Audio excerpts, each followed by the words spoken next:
Francisco Paco Cruz, autor de García Luna, El Señor de la Muerte, este libro referencia en estos días en los que Felipe Calderón y García Luna son los protagonistas de las historias más horrorosas de aquel sexenio, que, por cierto, cuyas consecuencias seguimos sufriendo los mexicanos en pleno 2023, y también ya llegó el maestro Jaime Hernández, editor de La Jornada Sin Fronteras en el gran periódico La Jornada.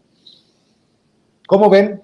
Me imagino que han estado escuchándome, han estado escuchando declaraciones en inglés desde Estados Unidos, en español. Mi querido Paco, escucho tu opinión acerca de esto que estamos viendo y de lo que somos testigos en este 2023 desde Estados Unidos. Creo que son esfuerzos para desestabilizar este gobierno, pero al final es mi opinión. Quiero escuchar la tuya. Mi querido Paco, te saludo con mucho gusto. Vicente, ¿cómo estás? Jaime, buenos días. Mira, son varias cosas, Vicente, en realidad. Primero, los medios de comunicación tradicionales corporativos y algunos de Estados Unidos van a aprovechar cualquier incidente o cualquier atentado como este secuestro de 4 personas. Van a aprovechar todo lo que se pueda. Son o forman parte de la incapacidad de ellos mismos, de personajes como Héctor de Mauleón, como Leo Zuckerman, una playa forman parte de su incapacidad, su decepción, su impotencia de ver en la oposición de México algo que genere oposición a López Obrador. Entonces van a aprovechar, son parte, lo decía Monedero, parte de los intentos de un golpe blando, de un golpe de Estado para deshacerse del presidente Andrés Manuel López Obrador. Entonces, esos esfuerzos van a ser continuos cada que pase algo, cada que haya cualquier cosa. Secuestro no es cosa menor, ciertamente, pero va a haber un intento siempre por intentar desestabilizar al gobierno de Andrés Manuel López Obrador. Son intervencionistas, les fascinaría ante la incapacidad del PRI, del PRD, de los empresarios mismos que coordinan al PRI y al PAN y al PRD, pues les encantaría que fuerzas de Estados Unidos intervinieran en México. Eso forma parte de esa andanada que inicia cuando empieza el gobierno de López Obrador. Pero mira, por otro lado tenemos que ver, sí, hay un gran ruido mediático, hay muchas cosas, y ahorita analizamos lo delicado que es el tema. Pero los inversionistas, la gente que toma decisiones en los gobiernos, los políticos serios de Estados Unidos, de otros países, no están viendo esta batalla que tenemos en los medios y en especial en este momento en las redes sociales. Ellos no ven eso. Cuando toman decisiones, las toman sobre otras bases. Entonces, este ruido es para mover o intentar mover a esa población que mantiene el apoyo a Andrés Manuel López Obrador y que lo mantiene muy sólido. Entonces, hay que tomar con mucho cuidado. Si uno es el ruido en los periódicos, otro es el ruido en la red, en los medios tradicionales, pues porque mantienen una embestida cada que pueden contra el gobierno de Andrés Manuel López Obrador, y la van a mantener hasta que termine el gobierno. No van a entender cómo cambió este país. Estados Unidos, bueno, igual hay una embestida de legisladores o de grupos ultraconservadores que también intentan meterse en las políticas o intervenir o por lo menos influir en las políticas de México. No van a poder, no hay cabida en estos momentos para el ultraconservadurismo, pero van a hacer ruido. ¿Por qué? Porque lo generan en las redes, porque tienen dinero para hacerlo. Entonces, pero otra vez, quienes toman decisiones de empresa, pues ahí tenemos la más reciente de Elon Musk, sí. Entonces, no ven esto como algo diferente o como algo fuera de serie.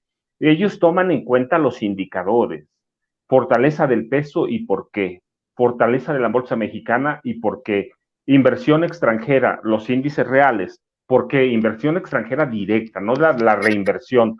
Entonces, ellos están viendo otras cosas que nosotros no vemos porque estamos enfocados en las redes, estamos enfocados en la comunicación del día. Ese no va a pasar de ahí. ¿Va a haber mucho ruido? Sí. El presidente, otra vez, el presidente ha sido muy hábil para mantener todos los indicadores. Mira, la política económica de este país no ha cambiado mucho.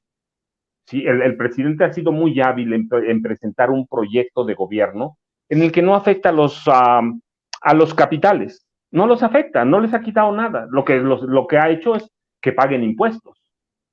Eso sí lo ha hecho, pero de que les haya quitado, pues yo no veo tanto enojo en grandes capitales. Por el contrario, los mantiene. El presidente ha puesto en práctica una política de equilibrio en que sin quitarle a unos, les da a otros, a los que menos tienen. Entonces, eso es lo que ven los grandes inversionistas, eso es lo que ven los políticos que toman decisiones. La alarma que hay en estos momentos es nuestra, pero hay que recordar que el secuestro de estas 4 personas alarma, y sí, nos debe alarmar a nosotros mismos, pero también tenemos que recordar todo el contexto. Primero, el gobernador acaba de tomar posesión en un estado que ha sido históricamente gobernado por el narco, sobre todo los últimos 4 gobiernos. Hay que ver no solo a Francisco Javier García Cabeza de Vaca, sino los gobiernos que hicieron Egidio Cantú, Eugenio Hernández Flores, Tomás Yarrington, las matanzas todavía las tenemos presentes, y luego como Francisco Javier García de Cabeza de Vaca crea un grupo especial que hay que investigarlo, no digo que es eso, primero ya dieron hicieron algunos señalamientos de quién puede ser, pero hay que recordar que Francisco Javier García Cabeza de Vaca creó un grupo especial, una fuerza especial, los GOPES, que estaba dedicada y especializada en el secuestro, en crear problemas urbanos, y que respondía solo al gobernador. Entonces, tiene que el gobernador que trabajar, sí, con el gobierno federal, pero inmediato sí, tienen que hacerlo. No es posible en este momento ignorar todo eso, pero hay que recordar todos los contextos, que eso es lo que ven los inversionistas, es lo que ve la gente que toma decisiones serias, todos los contextos. Si la alarma que hay en este momento la vamos a ver todos los días, la vamos a ver siempre que haya una cuestión como esta, un secuestro. Sí, hace mucho tiempo, Matamoros, que es la cuna del narcotráfico de Tamaulipas, recuerden, desde los 20, con el tráfico de alcohol y luego el contrabando hasta dar paso al cártel del Golfo y luego a los Zetas con Ernesto Zedillo, pues cuna del narcotráfico. ¿Cuántas advertencias hay en el gobierno de Estados Unidos a menudo para no visitar Tamaulipas? Para no hacerlo, para no hacer algunas otras ciudades, tienen sus puntos rojos. Entonces va a haber alarma, va a haber una embestida, una andanada de periodistas y comunicadores tradicionales que han sido incapaces de formar junto con la oposición algo que le dé respuesta a López Obrador. No pueden. Mira, todo esto forma parte. Anteayer salió una encuesta, publicó una encuesta, El Financiero, que es un periódico anti López Obrador, un periódico que nace en el calderonismo y con apoyo después de Peña. Es un periódico de ellos prácticamente. Ahí escribe Raimundo Riva Palacio y publica una encuesta, los resultados de una encuesta en los que advierte: en este momento cualquier candidato que salga de Morena presidencial va a ganar las elecciones. En este momento se da también en el que se advierte ya que Morena está muy adelante en el proceso electoral del Estado de México.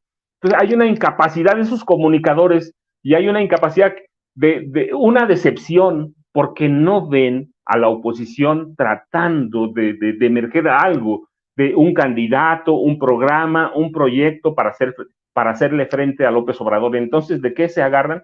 Pues se van a agarrar de temas como este, que son delicados, son muy delicados y hay que atenderlos y hay que atenderles rápido y hay que prestarle atención a Tamaulipas, no por este incidente. Tamaulipas es la cuna del Matamoros es la cuna del narcotráfico en Tamaulipas. Entonces hay que prestarle atención, pero hay que entender todos los contextos, sobre todo los últimos 3 gobernadores, algunos de ellos están en la cárcel, que se sirvieron y atendieron al narcotráfico, y Francisco Javier García de Cabeza de Vaca, que crea un grupo especial que ahora está perdido y que muchos de esos elementos seguramente están en parte de eso. Hay que no, solo tenerlo con cuidado, tener más elementos, pero hay que ver eso. Y pues sí, el golpe blando es del primer día del gobierno de Andrés Manuel López Obrador, pero hay que alarmarnos, sí, pero hay que tomar en cuenta todos los contextos. Vicente, Jaime. Mi querido Jaime, también escucho tus reflexiones, tus comentarios, tus opiniones acerca de este tema que hemos dejado sobre la mesa. A ver, ayúdenme compañeros con el audio del querido Jaime para podernos comunicar, para poder dialogar con él. A ver, mi querido Jaime. ¿Ahí me escuchan? Ahí te escuchamos. Bueno, ahí perdimos otra vez el audio, mi querido Jaime, no te escuchamos. Creo que son los audífonos, a ver si nos ayuda el querido Jaime Hernández. Háblame cuando así lo consideres, Jaime. A ver, ahí creo que escucho. A ver. Ok. Bueno, te decía, querido Vicente, que quizás sea porque durante mucho tiempo fui corresponsal en Estados Unidos. Será por esto que realmente tengo sentimientos encontrados. Primero, porque me llamó mucho la atención la forma en que la reportera del Instituto Mexicano de la Radio, esta reportera que se llama Adriana Estela Flores, formuló su pregunta al presidente formularla de la siguiente manera. Dijo: señor presidente, ¿usted cree que el asesinato de estos 2 ciudadanos de Estados Unidos o el secuestro de estos ciudadanos estadounidenses va a marcar un punto de inflexión en la política de seguridad tanto de Estados Unidos como de México?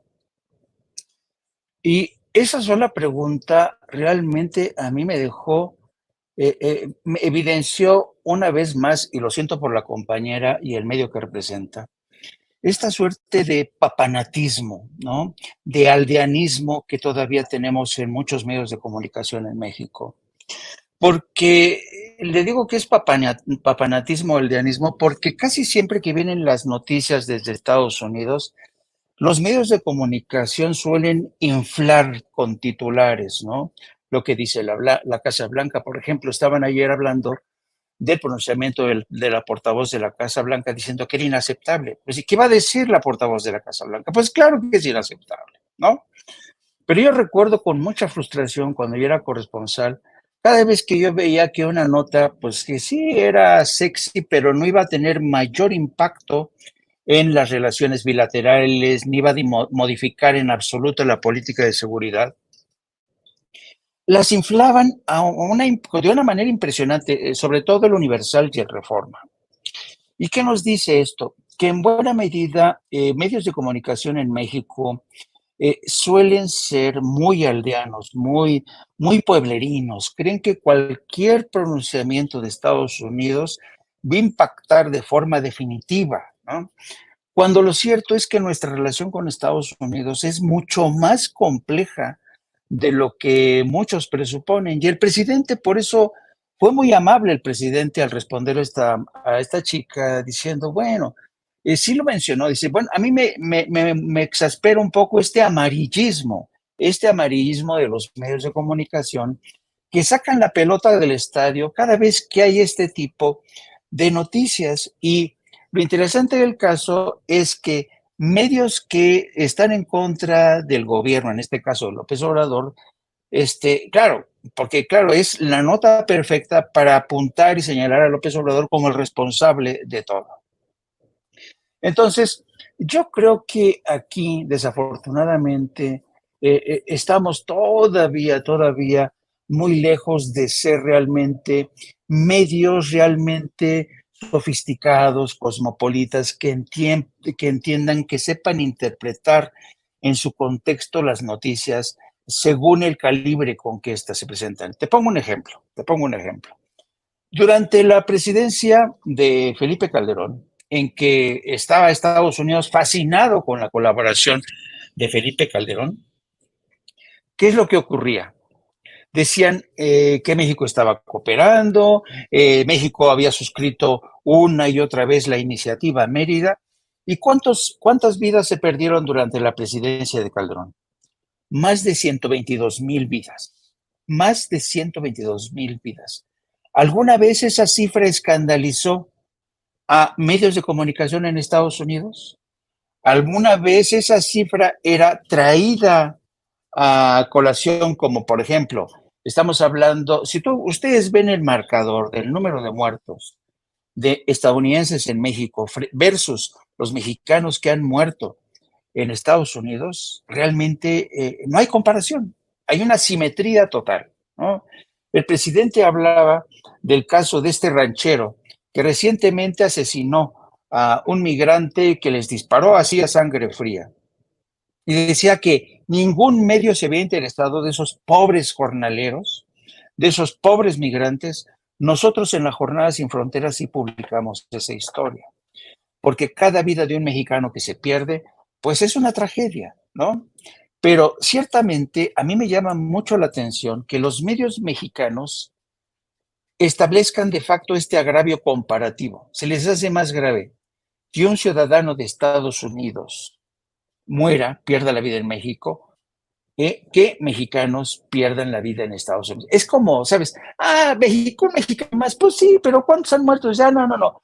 ¿Cuántos estadounidenses perdieron la vida aquí? Y esto va a ser cada vez más grave, querido Vicente, porque hoy México se ha convertido el principal destino de ciudadanos de Estados Unidos que han decidido emigrar a nuestro país. ¿Por qué será? Porque hay mucha violencia, porque México es horroroso, porque México es un infierno, porque México, como dicen los de la derecha, se está cayendo a pedazos. No, el número de ciudadanos, de expatriados de Estados Unidos en México ha crecido a una velocidad pasmosa. Bueno, eso por un lado. Por otro lado, yo creo que una de las reflexiones que nos dejó hoy el maestro Paco Cruz es fascinante, porque es cuando realmente te das cuenta, aterrizas sobre datos duros y concretos, lo que está pasando realmente.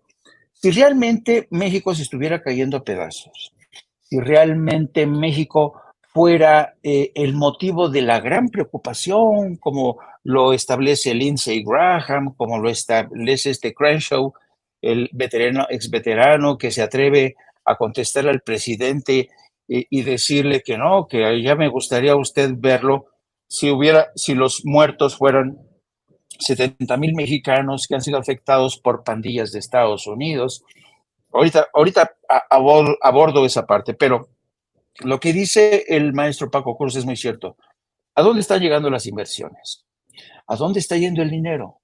El dinero es lo más temeroso que uno se puede imaginar.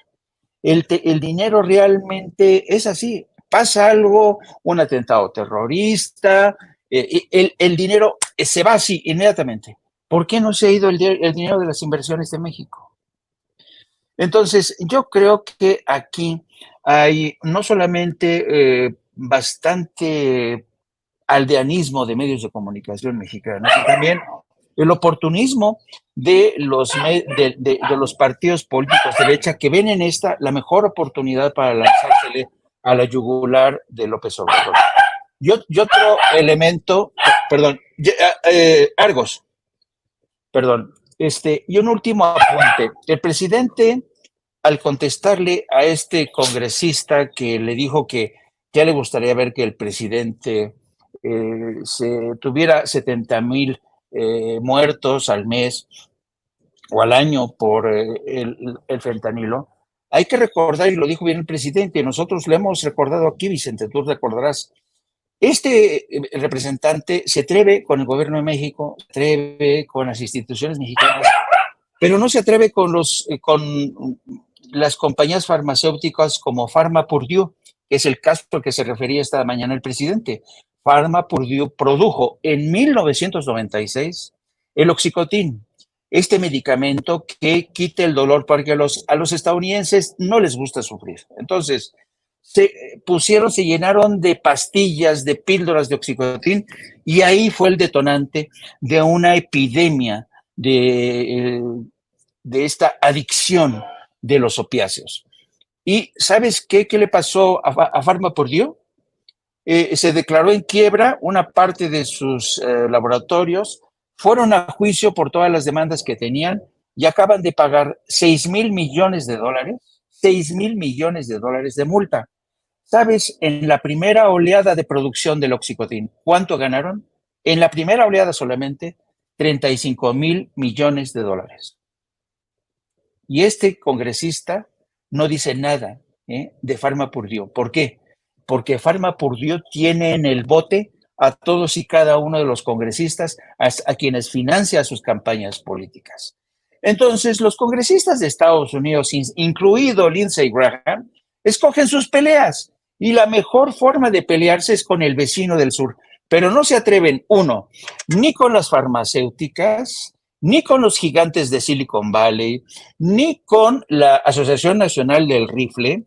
¿Por qué? Porque estos señores ya los tienen comprados a todos ellos. Entonces, cuando van a hacer campaña los republicanos y los demócratas, el nombre del juego se llama vamos a agarrar de piñata a los mexicanos, al gobierno mexicano, y que nuestras correas de transmisión en México, estos medios de comunicación que son bastante pueblerinos y se las creen todas como el Universal, Reforma, que pongan en primera plana, sí, el gobierno de México no hace nada en absoluto.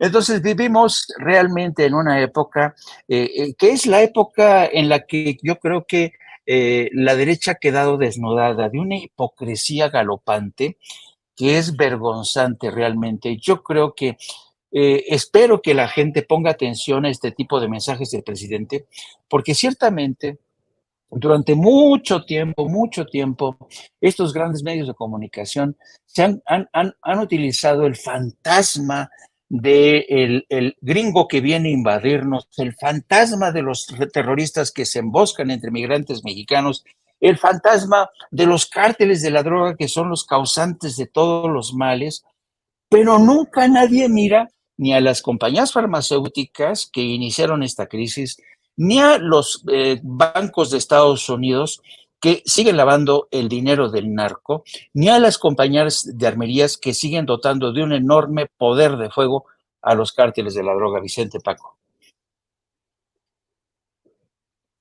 Así es, y en este contexto, si gustan regresar a este tema de invadir o no a México, como proponen algunos políticos estadounidenses, a mí en lo particular me da risa. Es un tema serio, pero de risa, estos payasos que desde sus trincheras politiqueras buscan mover, pues eso es lo preocupante, que busquen mover la opinión pública. Que no se nos olvide el caso Genaro García Luna, por lo que significa para esta mesa de diálogo, para este espacio sin censura, mi querido Paco. Estaba viendo lo que publicó Nancy Flores, coordinadora de información y edición web de la revista Contralínea, que siguiendo la ruta del dinero, hay 4 paraísos fiscales que utilizó Genaro García Luna: Barbados, Curazao, Letonia y Panamá. Y los panistas no hablan de esto, por cierto, les duele. Nancy Flores revela que al seguir la ruta del dinero que amasó ilegalmente Genaro García Luna en México y en el extranjero, fortuna que podría superar los $1,000 millones, no de pesos, de dólares.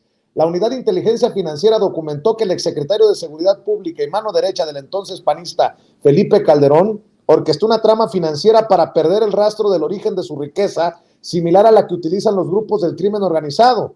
Para ello, la red de corrupción de García Luna utilizó los sistemas financieros de México, Estados Unidos, China e Israel, donde sigue escondido uno de sus subordinados, Tomás Herón, y que también trianguló miles de millones de pesos a reconocidos paraísos fiscales.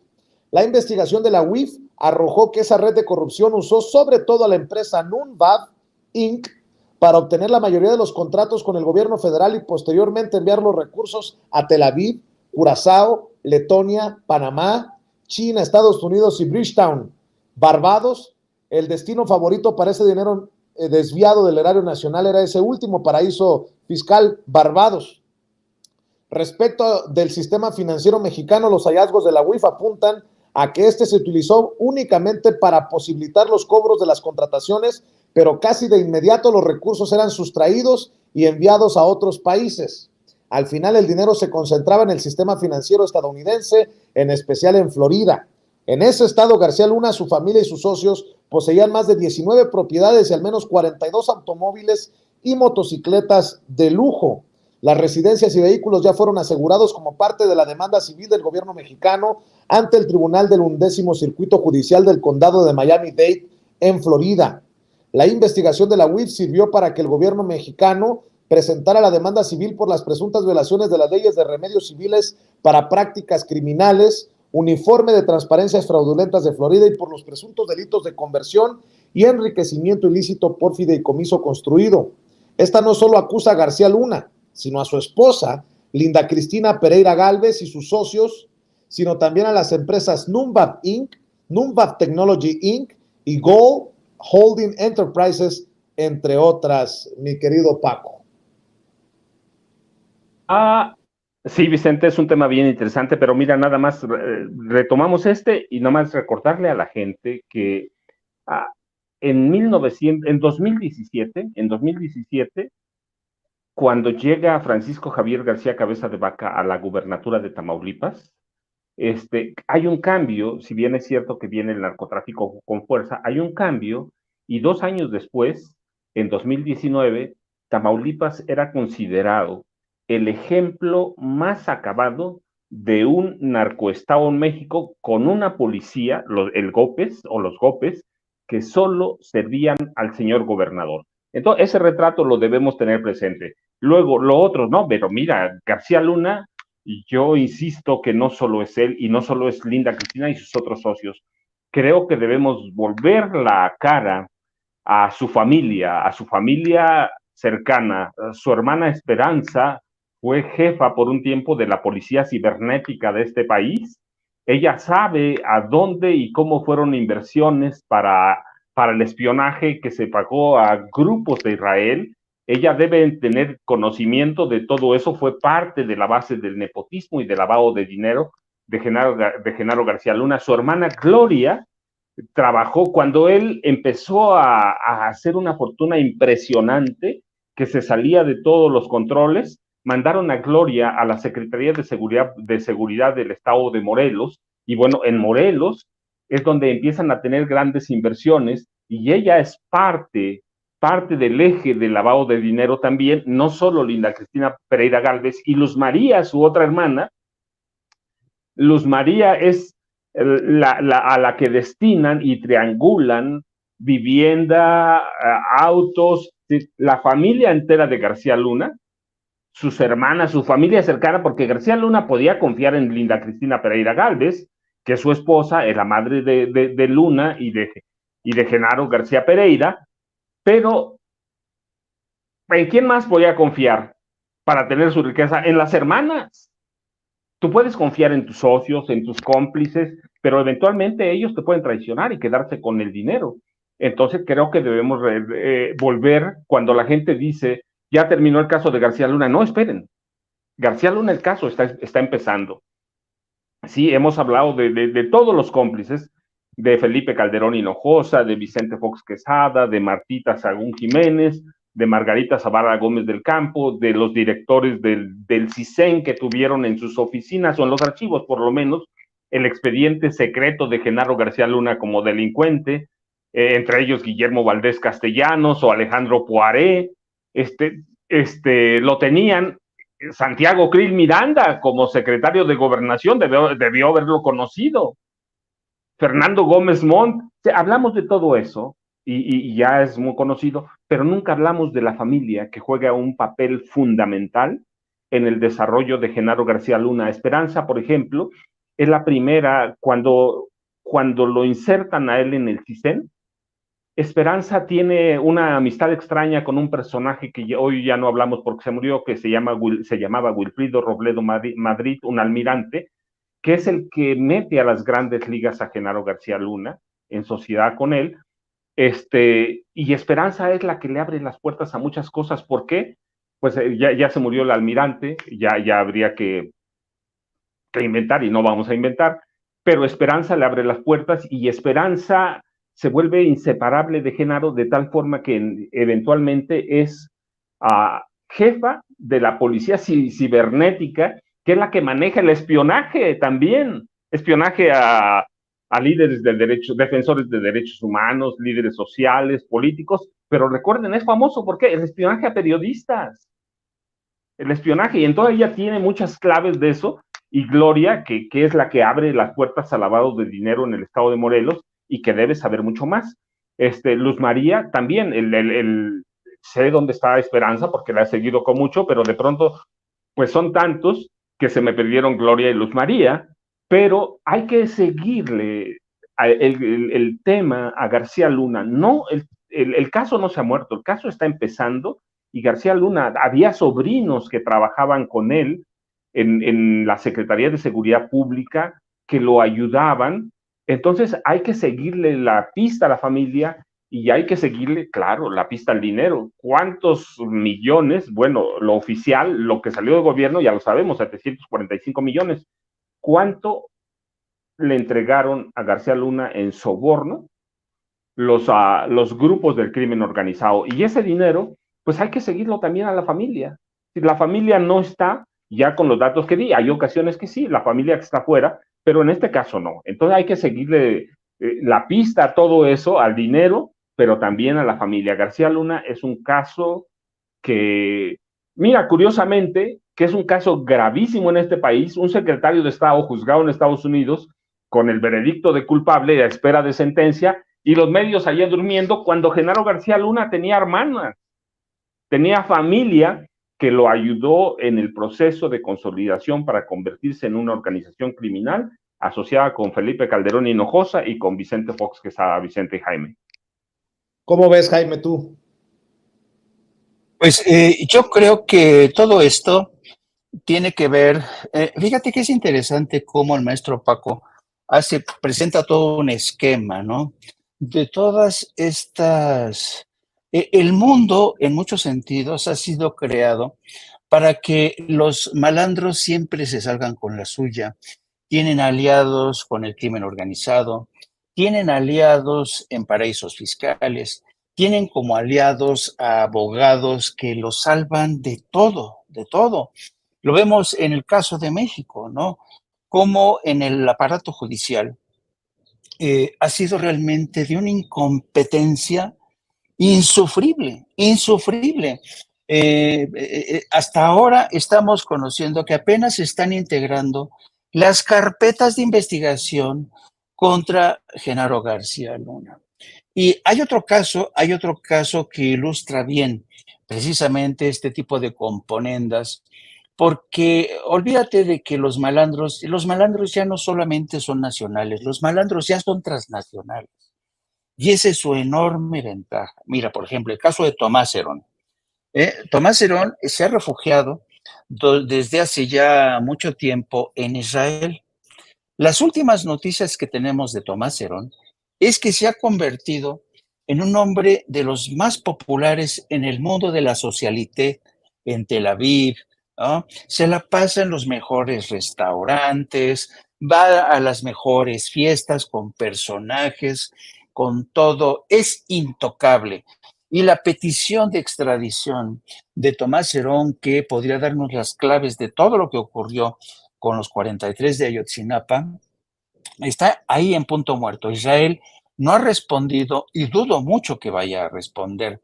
Y la abogada, el bufete de abogados de Tomás Herón, que es el mismo bufete de abogados de Andrés Bremer, son bufetes de abogados que se han enriquecido, pero de una forma extraordinaria, al ofrecerle una especie de santuario en Israel a violadores, a criminales, sí, a criminales como Tomás Herón y también como Andrés Bremer. Y imagínate la cantidad de dinero que se llevaría Tomás Herón como para poder financiarse este bloqueo a la petición de extradición por parte de este bufete de abogados que encabeza una mujer que se ha enriquecido precisamente, que se llama Liora Turlevsky. Liora Turlevsky es una abogada muy, muy joven que se ha enriquecido de la noche a la mañana precisamente por defender a criminales. Israel es hoy cielo seguro para muchos asaltabancos, violadores, predadores sexuales, en fin. Y entonces es exasperante realmente que mientras México trata un poco de, uno, encontrar respuestas a los crímenes del pasado, personajes como Tomás Herón, pues se encuentran dándose la vida en Israel, donde ya se convirtieron una especie de celebrities, ¿no? Que están en todos lados, en las pachangas, ¿no?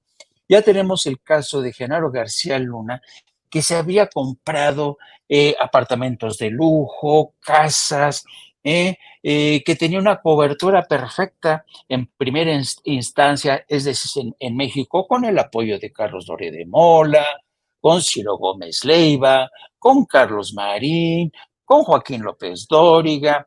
Es decir, el dinero lo puede todo. Y he aquí que por eso a veces es tan complicado para un gobierno como el de México realmente echarle el guante a estos criminales que ya lo tienen todo planeado. Así es que yo creo que México tendría que revisar primero sus relaciones con Israel, porque para mí es inaceptable que un Estado como Israel se convierta en cielo seguro para violadores como Andrés Remer o criminales como, y torturadores como el señor Tomás Herón, y también pues que revise el ámbito de cooperación, particularmente porque tenemos aquí el caso particularmente que atañe al grado de cooperación que el presidente López Obrador puso a revisión en cuanto asumió la presidencia con las agencias federales de Estados Unidos. Y lo hizo con justa razón, porque las agencias federales de Estados Unidos jamás compartieron mucha información que sabían sobre García Luna. El otro día estaba viendo una entrevista que le hacen a Roberta Jacobson, en la que Roberta Jacobson se defiende como gato panza arriba, diciendo que ellos sabían algo, sospechaban algo, pero quien seguramente sí tenía conocimiento de causa de todo ello es el gobierno de México, es decir, Felipe Calderón. Pero esa no lo exime, esa acusación contra México no la exime a ella, que fue alta funcionaria, fue subsecretaria de Estado para el hemisferio occidental, fue embajadora de Estados Unidos en México. Roberta Jacobson no queda eximida de la responsabilidad, porque cuando detuvieron a Genaro García Luna, Roberta Jacobson, y lo mismo que Anthony Wayne, dijeron, ah, pues nosotros no sabíamos nada, a nosotros nadie nos informó. ¿Por qué? Porque la DEA jamás informó al Departamento de Estado. Y eso es realmente lo más sospechoso de todo eso, que la DEA se haya guardado esa información durante casi 15 años. 15 años. Y así quieren el señor Lindsey Graham, el senador por Carolina del Sur, y así quiere el señor Crenshaw, que se metió con el presidente de México, que hay una cooperación, que haya mayor cooperación de México. Esta mañana estaba escuchando el informe del general sobre el porcentaje, el último porcentaje sobre incautación, confiscación de fentanilo, más de 1000%. Más de 1000% en aumento en incautaciones. Y esas cifras fueron compartidas en la última reunión entre Canadá, México y Estados Unidos.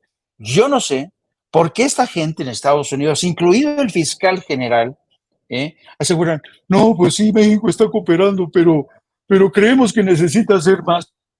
Con 1000% de incautación de fentanilo, y ustedes no se meten para nada con las farmacéuticas, no se meten para nada con la banca de Estados Unidos. No hay un solo funcionario, ni una sola, ni un solo, a pesar de que hay una legislación que así lo exige, el Acta contra el Lavado de Dinero de 1986.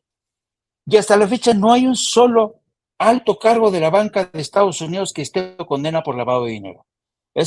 Así es que a mí realmente, por eso me cabrea tanto, me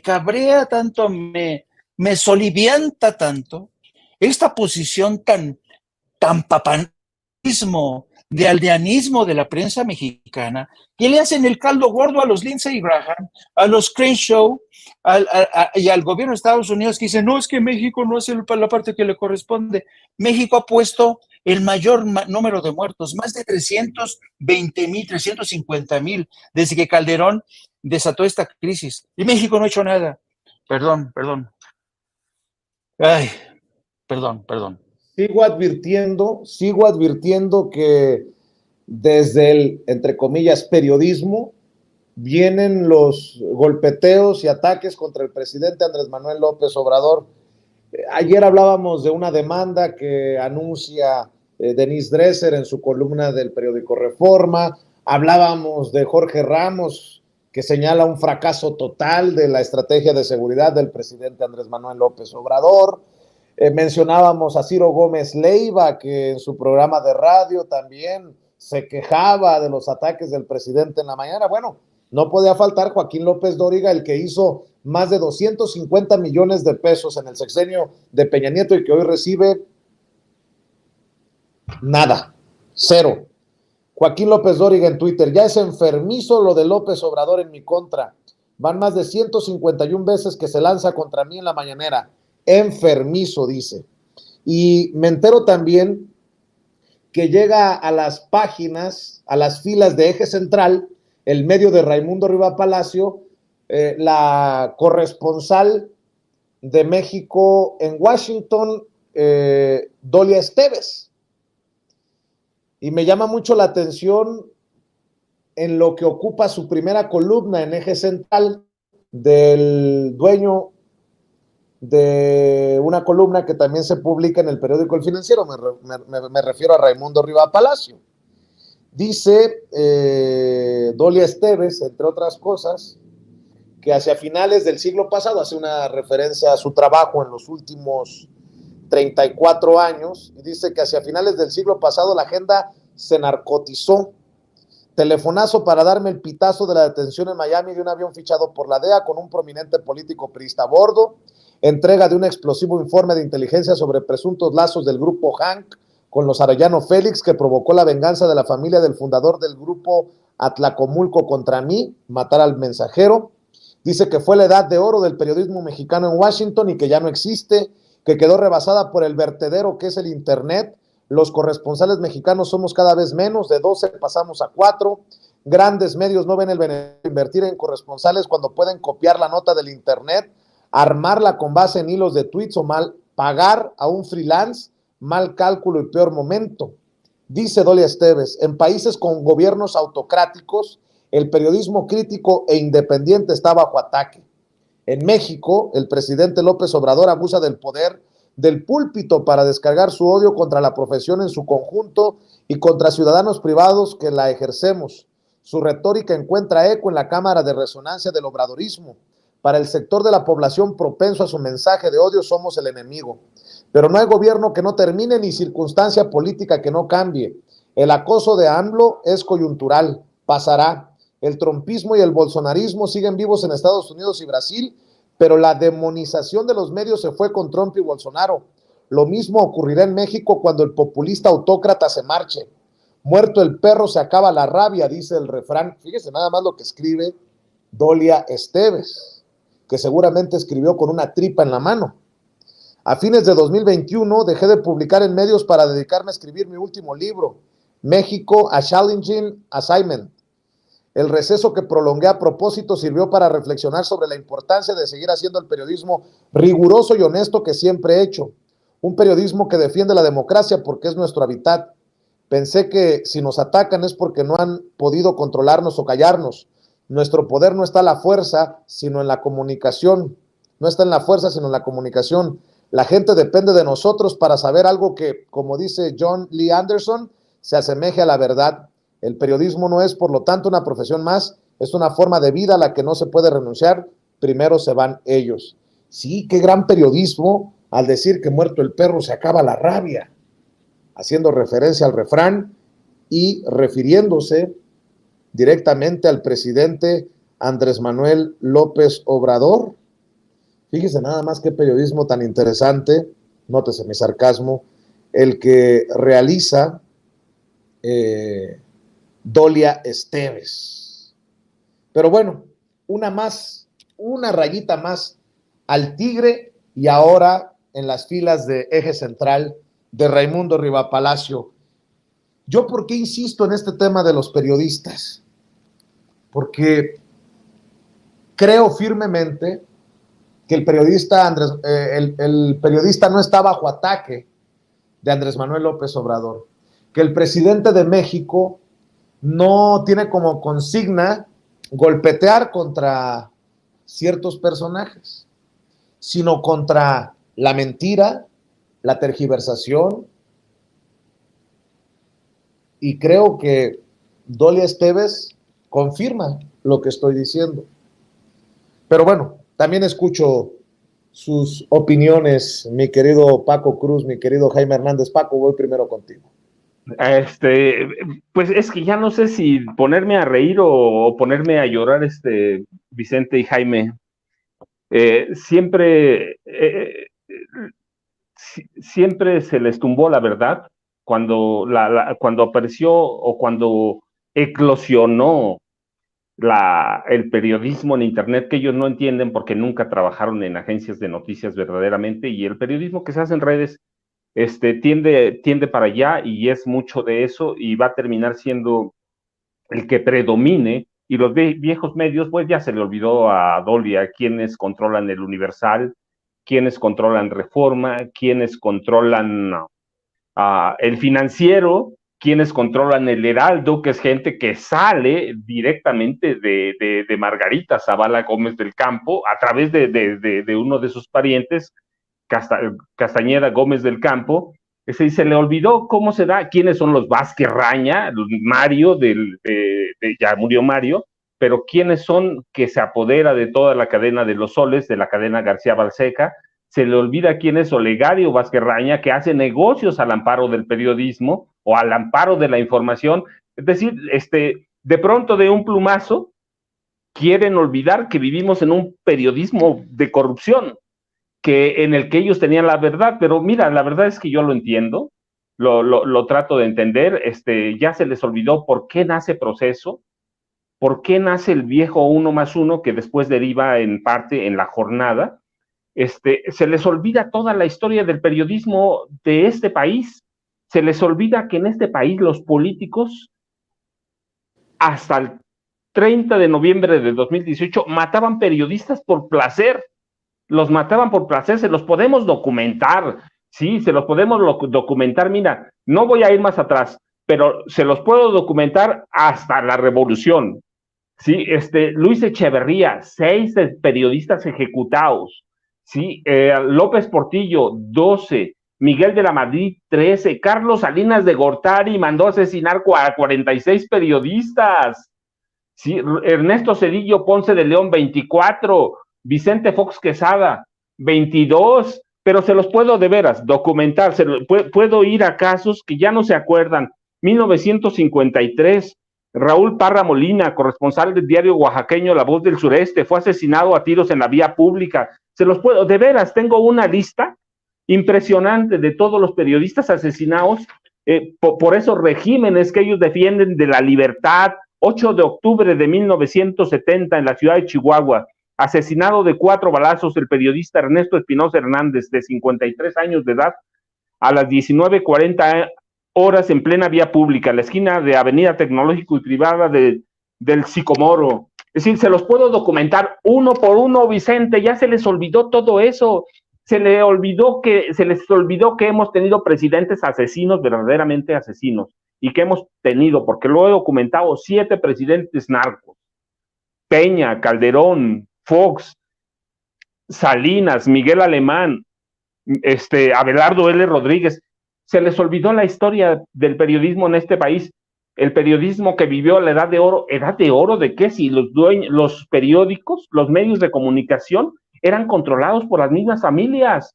Que no me digan que Televisa tenía otros dueños, que no nos digan que Canal 13, que primero era del Estado y después pasa a la iniciativa privada, con los Salinas, es de otros dueños. Son los mismos en el país, podemos contar con los dedos de las manos los periódicos verdaderamente que vivían de la venta de ejemplares y después se ayudaban con la publicidad. Sí, vivimos una historia del periodismo y voy a retomar a Jaime, porque esa es la realidad. Vivimos un periodismo aldeano, por eso los gringos dicen, pues podemos ir a matar mexicanos a patadas. ¿Por qué? Porque con que diga algo New York Times o Washington Post, pues nos vamos a ir a hincar porque los dijeron ellos. Entonces, ¿qué periodismo habla Dolly Esteves?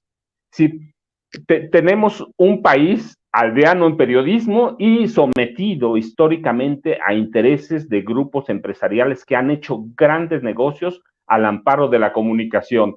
Yo les puedo hacer un recuento el día que quieran.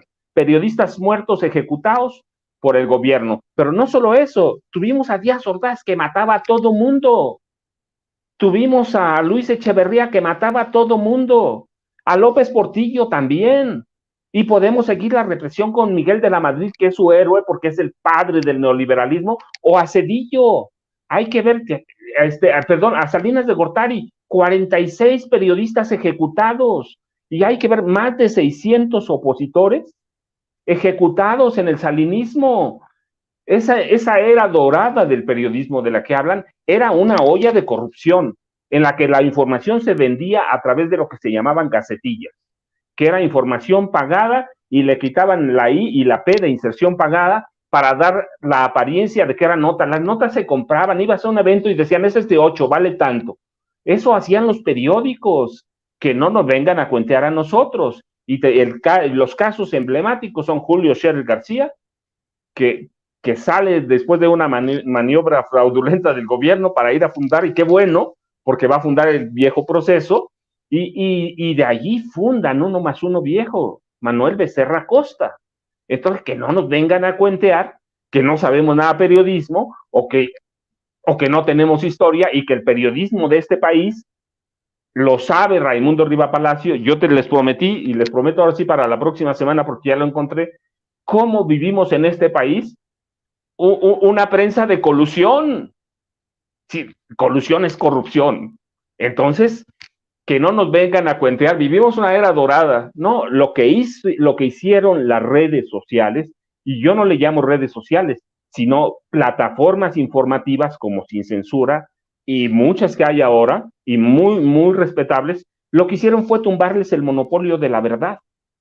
Entonces, ahora las plataformas informativas que derivan en periódicos verdaderamente adaptados al avance de la tecnología, les tumbaron el monopolio de la verdad. Hay que ver cómo es el universal.com.mx, que de veras y lo digo porque yo me formé en eso, Jaime se formó también en ese viejo periodismo, siguen con los viejos sistemas arcaicos, no han cambiado, lo mismo que hacen en su periódico lo hacen en sus sitios. Reforma es lo mismo, pero al que vayas, a que vayamos a Milenio, vayamos a Excelsior, es el periodismo tradicional viejo que creía que tenía toda la verdad. Los periodistas no la tenemos toda. Podemos descubrir un hilo, podemos descubrir algo y darlo a conocer. Nosotros no podemos demandar porque no trabajamos para el Ministerio Público ni para el gobierno, pero investigamos, publicamos y tenemos derecho a la gente a decirle la verdad y decirle lo que le decimos, o lo que Vicente, yo lo escucho seguido, no me crea. Es una parte de la verdad, lo demás investiguenlo. Y las redes sociales vinieron a tumbar ese periodismo anacrónico. Y estas redes sociales van a terminar en ser verdaderas plataformas periodísticas, periódicos en forma que están desplazando. Yo le comentaba a Toño hace unas semanas, no van a llegar aquí, ya llegaron. Que no me digan que Loret trabaja en un gran periódico, trabaja en una plataforma como Sin Censura. ¿Tiene más recursos? Sí, porque dependen de un personaje muy corrupto que es millonario, ¿sí? Roberto Madrazo Pintado, tramposo, mapache electoral. ¿Sí? Trabaja en una plataforma, que no nos diga que sigue trabajando en Televisa, que es igual de peor para él. Servía al PRI, sigue sirviendo al PRI. Entonces, el periodismo va a devenir en plataformas informativas que le ofrezcan a la ciudadanía parte de la verdad y que sean abiertas y que le digan, aquí está, esto hacemos, no nos crea todo, investíguelo y aquí nos vemos mañana mismo. Bueno, bajo esta situación, apelando al gran periodismo de Dolia Esteves, Dolia, ya que va a escribir en Eje Central, la reto a que publique algo sobre unos papelitos que me llegaron, sobre los millones, muchos millones, que han pasado por las manos de la esposa de Raimundo Riva Palacio, el dueño de Eje Central. Y en el contexto de que Cristina Pereira, la esposa de Genaro García Luna, también está en el ojo del huracán por los dineros que no se le encuentran a Genaro García Luna necesariamente y por el papel que pudo haber jugado Cristina Pereira. ¿No le interesaría, Dolia, ver los millones, muchos millones que se ha gastado la esposa de Raimundo Riva Palacio en los últimos años? Nada más pregunto, si no le interesa a usted, Dolia, yo lo voy a sacar próximamente porque ya ve que hace unos días, unas semanas, cuando estuvimos allá en Nueva York y no le gustó lo que publicábamos a Raimundo Riva Palacio, me dedicó un par de columnas en las que me llamaba francotirador, enviado especial de Palacio Nacional, y se quejaba porque yo arremetía contra Loret, contra Ciro, contra él, y sin pruebas, porque no hay forma de decir sin mentir que soy francotirador o enviado de Palacio Nacional. Estuve a punto de quejarme con Jesús Ramírez Cuevas en mi última aparición en la mañanera, decirle, oiga, si soy enviado de Palacio, pues réntenme un 5 estrellas en Nueva York, páguenme un vuelo de primera clase porque es muy cansado viajar en turista por 5 horas de vuelo. Nótese mi sarcasmo. Pero si realmente, bueno, mientras estaba en Nueva York, alguien me llamó, me dijo que no le había gustado la forma en que me había tratado Raimundo Riva Palacio, sin pruebas, obviamente, porque no es cierto, porque es una mentira, y que a lo mejor le interesaría darse cuenta cómo nosotros sí reportamos con pruebas en la mano, y me dejaron por ahí un sobrecito con unas cuantas hojitas, don Raimundo Riva Palacio, para que esté enterado por dónde va en los próximos días, y a lo mejor a Dolia Esteves le interesa hacer periodismo verdadero. Espero que llegue el mensaje y cierro con un entendió el que entendió. Mi querido Jaime, vamos a cerrar con tu reflexión, con tu comentario, con tu opinión. Te escuchamos, maestro. Oye, es que yo estoy fascinado, ¿eh? No había leído la columna de Dolia Esteves. Yo no leo regularmente a Dolia Esteves, pero estoy fascinado con la columna. Solamente me voy a detener un poquito en el primer párrafo. Fíjate lo que dice. Me he ganado la vida reportando y contando historias desde las entrañas mismas del poder mundial durante 34 años de mi vida. Desde las entrañas mismas del poder mundial. ¡Órale! Durante 34 años de mi vida.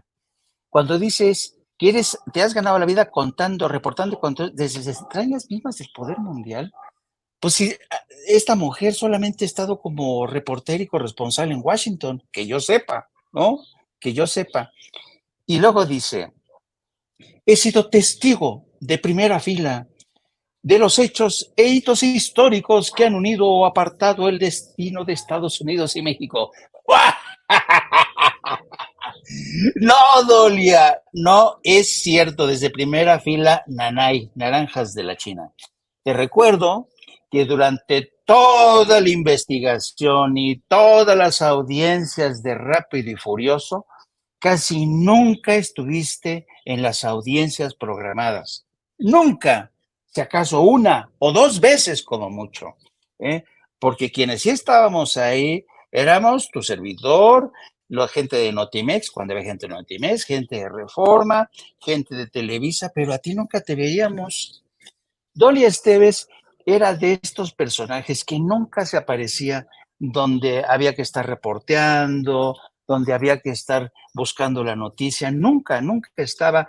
Te la encontrabas de vez en cuando en los cafecitos a los que invitaba Arturo Sarucán, o te la encontrabas ahí cuando de repente algún funcionario mexicano iba al Departamento de Estado y lo esperábamos ahí a las afueras del Departamento de Estado para que nos ofreciera alguna declaración así, entrevista de banqueta, pero Dolly Esteves casi nunca la veías, no la veías reporteando. Ella, su deporte favorito era desde su escritorio, inventarse, decir cositas. Y fíjate qué interesante, yo creo, porque conozco a los dos, Dolia Esteves y Raimundo Rivapalacio. ¿Qué es lo que estos dos personajes tienen en común? Pues lo que tienen en común es que los dos están fascinados de haberse conocido a sí mismos. Son el narcisismo en persona. El narcisismo en persona. Dolia Esteves quiere que todo el mundo la respete por su larga trayectoria, que dice aquí que son 34 años.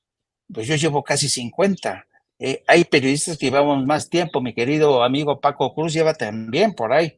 Nos vamos casi en las mismas, pero esta quiere que se le respete por sus 34 años y solamente en Washington. Dice que ha sido testigo de primera fila en los hechos. Yo no la vi cubriendo la guerra del Golfo, yo no la vi cubriendo la guerra en Afganistán, yo no la vi cubriendo los golpes de Estado en Haití, yo no la vi cubriendo la guerra en Yugoslavia, yo no la vi cubriendo. Puta, es que son tantas las coberturas que yo no la vi cubriendo la caída del muro de Berlín, yo no la vi cubriendo cómo se desmoronó la Unión Soviética, yo no la vi cubriendo cómo se fue integrando a poco la Unión Europea. Y dice ella que nos gana a todos cubriendo desde las entrañas del poder. ¡Valga mi Dios, señora! ¡Qué narcisismo! Usted nada de narcisismo. Pero déjame decirte algo también. ¿Te acuerdas que alguna vez yo hice un comentario aquí en el sentido de que algunos de los corresponsales, entre ellos Dolia, padecían, porque ya después de mucho tiempo que han vivido en Washington, se han convertido en una suerte de periodistas que se han vuelto ciegos, ciegos a lo que interesa a México. Y en su lugar sustituyen su visión y su concentración en lo que le interesa a Estados Unidos y a la imagen que de México tienen en Estados Unidos. Es lo que en el léxico de Washington se conoce como los mexicanólogos, expertos en interpretar a los mexicanos. Fíjate, una mexicana experta en interpretar a los mexicanos, ella lo sabe todo. Bueno, pero por si fuera poco, yo lo que detecto de esta columna de Dolia Esteves es la misma frustración que ya tienen muchos periodistas que antes eran considerados como los periodistas relevantes, que era la palabra que les fascinaban a ellos. No, Dolia Esteves, la gran periodista en Washington, ¿no? Y cuando no es ni buena colega, nunca ha sido buena colega, la mayoría de los corresponsales nunca hablaban bien de ella, era una tiquismiquis melindrosa, como una viejita melindrosa, porque ya está mucho mayor que por ejemplo, Dolly Esteves es mayor que yo, ya te digo, yo soy bastante mayorcito. Es una viejita melindrosa que se adocenó en Washington, ahora es ciudadana de Estados Unidos y de México, y ve con los ojos de un experto en mexicanos, en mexicanitos, ¿no? Esa es la verdad, ese es Dolia Esteves. Y ahora, un último ingrediente. Digo que esta columna, no la había leído, pero ya la leí, destila mucha frustración. Para que me entiendas lo que estoy tratando de decir, te voy a hacer un comentario. ¿Te acuerdas, Vicente, el día que fuimos a la marcha de López Obrador, que fue una cosa impresionante? Y que ni siquiera tú y yo pudimos vernos porque tú estabas cubriendo y había muchísima gente a tu alrededor que te querían saludar, ¿te acuerdas, no? Hola, don Vicente, jijiji, jajaja. Bueno, yo fui avanzando y me encontré con varios periodistas de la vieja guardia de Excelsior y me encontré especialmente con uno, no voy a decir su nombre porque sigue trabajando en el Excelsior, y me decía, yo no sé qué es lo que le pasa a la gente, porque ya no respeta a los periodistas de antes, que éramos profesionistas. Dice, ahora ve a este tal este tal Serrano, mira cómo se le junta la gente y lo felicita. Hay un grado de envidia, de frustración, porque han sido desplazados estos periodistas como Doria Esteves, como Raimundo Riva Palacio, como Carlos Lore de Mola, como Carlos Marín, como Ciro Gómez Leiva, que lo fueron todo, pero por las malas razones. Entonces, a mí realmente no me interesa pasar a la historia. No quiero, de hecho, lo voy a decir aquí públicamente, Vicente, que el día de mañana, cuando yo no esté aquí, por favor te pido que no me construyas una estatua, por favor, en el Zócalo. Porque no me Te gustan voy las a hacer, estatuas. no te voy a poner estatua, te voy a hacer un monumento. No me gusta que me caigan las palomas. Bueno, estas gentes como el dueño del Universal, que tiene sus monumentos, sus estatuas, que la cagan las palomas, nadie lo respeta. Entonces, esa gente sueña con que un día esté la estatua de Dolly Esteves ahí, ¿no? En la Alameda Central, o la de Raimundo Riva Palacio ahí, ¿no? Ahí todos ellos. ¡Oh, grandes periodistas! ¡Salvaron a la patria! Ese es el problema que yo veo. Hay una envidia y, sabes, un rencor por haber sido desplazados, pero no han sido desplazados por Vicente Serrano, ni por el maestro Paco Cruz, ni por Jaime Hernández, ni por Manuel Pedrero. No, no, no. Han sido desplazados por los ciudadanos que ya están hartos, hartos de tantas pinches mentiras. Así es que eso es lo que quería decir, querido Vicente. Pues qué arreglada les pusiste a todos, mi querido Jaime. Ándale, aunque sea una estatua así chiquita, un monumento. No.